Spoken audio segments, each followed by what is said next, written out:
दोस्तों नमस्कार, जय भीम, जय संविधान।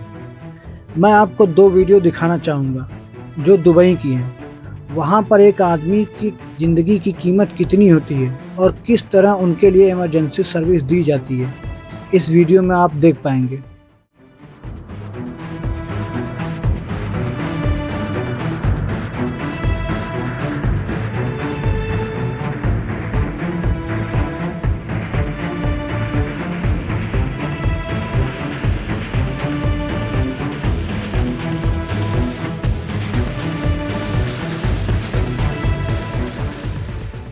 वहीं भारत में 27 साल का एक सॉफ्टवेयर इंजीनियर जिसका नाम युवराज मेहता था, रोड के किनारे 70 फीट गहरे गड्ढे में उनकी कार गिरने के कारण मौत हो जाती है।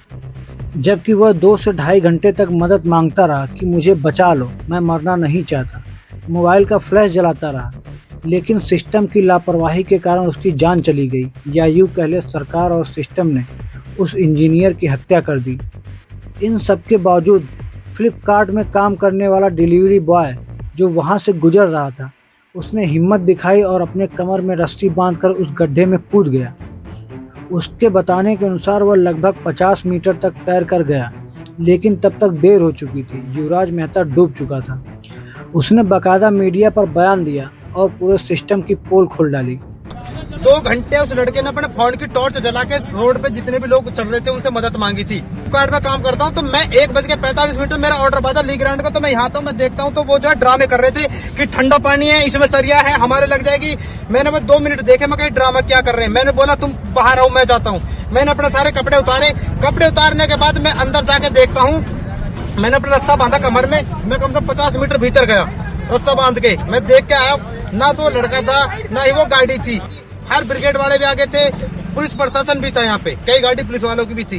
ठीक है जी, कोई भी उसे नीचे बचाने के लिए नहीं तैयार, जबकि उनके पास सेफ्टी जैकेट भी थी, छोटी नाप भी थी, रस्सा भी था। कोई भी उसे बचाने के लिए नहीं था। इसमें सरकारी महकमे को बहुत बड़ी गलती है, जिसके चलते डिलीवरी बॉय को पुलिस ने उठा लिया और थाने पर ले गई। उस पर पुलिस द्वारा दबाव बनाया गया कि अपने बयान को बदल दो, नहीं तो तुम्हारे साथ कुछ भी हो सकता है। और इसका असर यह हुआ कि उसने अपने बयान को बदल दिया। किसी भी तरीके से पुलिस को पता चली, 15 मिनट के अंदर अंदर वहाँ पे पुलिस पहुंच गई। कुछ लोग मौजूद थे, उन्होंने पुलिस को कॉल की। 15 मिनट के अंदर पुलिस पहुंचने के बाद उसने, इतने ही मैं पहुंचता हूँ कुछ समय बाद, थोड़ी सी देर बाद ही, तो पुलिस अपनी कार्रवाई में लगी हुई थी। पुलिस उसे पूरा कोशिश कर रहे थे बचाने के लिए। फिर कुछ देर बाद ही SDRF, NDRF, फायर ब्रिगेड सब ही समय पर पहुंच चुके थे। लेकिन ज्यादा धुंध होने के कारण तालाब में ना तो लड़का दिख रहा था ना गाड़ी दिख रही थी। लेकिन लड़का उन्होंने पूरी मशक्कत के बाद लगभग कुछ समय बाद ही उसे बहुत जल्दी रेस्क्यू कर लिया था लड़के। सोचिए, 3 दिन बाद युवराज मेहता की कार को निकाला गया और 4 दिन बाद वहां DM मेधा रूपम पहुंचती हैं तो पत्रकारों के सवालों का जवाब न देकर भागती नजर आई। पत्रकारों ने कहा कि आपको जवाब देना होगा मैडम, आप ऐसा नहीं कर सकती, जैसा कि वीडियो में देखा और सुना जा सकता है। जवाब मीडिया को नहीं देना चाहती। People want to know that what has actually happened. Ma'am, please. The first respondent why DDMA was not there? What happens on this? So Noida DM, why was not there? जवाब तो दीजिए, आप 4 दिन बाद कोर्ट पर आइए। ऐसा नहीं हो सकता कि आप जवाब नहीं देंगी।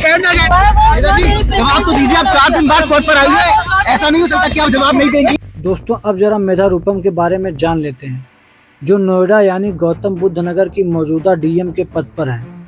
यह 2014 बैच की भारतीय प्रशासनिक सेवा अधिकारी हैं और उन्हें 2025 में नोएडा के DM के रूप में नियुक्त किया गया है। ये डिस्ट्रिक्ट डिजास्टर मैनेजमेंट अथॉरिटी के हेड होने के बावजूद भी इतनी बड़ी लापरवाही करती हैं कि उनके नाक के नीचे बेसमेंट के लिए 70 फुट गहरे गड्ढे को खोद कर छोड़ दिया गया, जिसमें नाले का पानी भरने के कारण वह गहरे तालाब में बदल गया। दोस्तों, सॉफ्टवेयर इंजीनियर युवराज मेहता लगभग 2 से ढाई घंटे तक जिंदा रहा। मौके पर डायल 112 NDRF और SDRF की टीम पहुंच गई थी। उसके बाद भी यह कहकर उसको डूबने के लिए छोड़ दिया गया कि पानी बहुत ठंडा है और उस गड्ढे में सरिया है। इतना मिसमैनेजमेंट होने के बाद भी DM मेधा रूपम के ऊपर कोई भी कार्रवाई अभी तक नहीं की गई। उल्टा वह सवालों का जवाब न देकर भागती दिखाई दे रही थी। जबकि नोएडा के CEO लोकेश को इस घटना के बाद प्रशासनिक लापरवाही को बताकर पद से हटा दिया गया। लेकिन अब सवाल उठता है, क्या अकेले सीईओ लोकेश की ही प्रशासनिक लापरवाही थी? इसमें डीएम मेधारूपम जिम्मेदार नहीं है, या फिर उनके ऊपर इसलिए कार्रवाई नहीं हो रही क्योंकि वह मुख्य चुनाव आयुक्त ज्ञानेश कुमार की बेटी हैं? जी हाँ, वही ज्ञानेश कुमार जिनसे सवाल करने पर बीजेपी जवाब देती है। क्या मेधारूपम को मौके पर पहुंचने के लिए इतना पर्याप्त समय नहीं था? घटनास्थल से थोड़ी ही दूर पर एयरपोर्ट था जिसमें हेलीकॉप्टर मौजूद होता है। इतने समय में वहां पर हेलीकॉप्टर क्यों नहीं भेजा गया? युवराज मेहता की जगह यदि किसी नेता का लड़का या बड़े बिजनेसमैन का बेटा होता तो क्या उसको ही ऐसे मरने के लिए छोड़ दिया जाता? क्या भारत में एल आकार रोड लोगों को मारने के लिए ही बनाया जाता है? इस हादसे के 3 दिन पहले एक ट्रक भी उस गड्ढे में गिरने से बच गया था, लेकिन इसके बावजूद उस रोड पर ब्रेकर, स्ट्रीट लाइट और रिफ्लेक्टर क्यों नहीं लगाया गया? क्या सरकार और सिस्टम किसी बड़े हादसे का इंतजार कर रही थी? क्या यही विश्व गुरु देश है जिसमें आम नागरिक की जिंदगी की कोई कीमत नहीं है?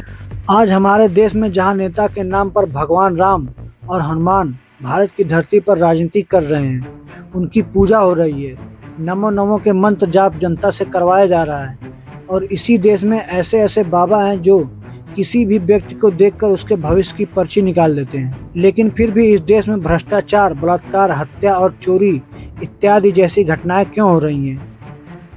यूट्यूब पर न्यूज पिंच चलाने वाले पत्रकार जिनका नाम अभिनव पांडे है, उन्होंने बड़े ही निडरता के साथ वहां की डीएम मेधारूपम और सीईओ लोकेश से सीधा सवाल किया। सरकार और सिस्टम से ऐसे ही तीखे सवाल करने के लिए मैं उनको दिल से धन्यवाद देता हूं, क्योंकि हमारे देश में ऐसे पत्रकारों की संख्या बहुत कम है। तो दोस्तों, वीडियो अच्छी लगी हो तो वीडियो को लाइक करिए, शेयर करिए, और चैनल पर पहली बार आए तो चैनल को सब्सक्राइब करके बेल आइकन को प्रेस कर लीजिए, ताकि अगली वीडियो हम जब भी अपलोड करें सबसे पहले आप तक पहुँचे। और हाँ, सवाल जिंदा रखिए आग की तरह। मिलते हैं किन्हीं और गंभीर सवालों के साथ, तब तक के लिए जय हिंद, वंदे मातरम।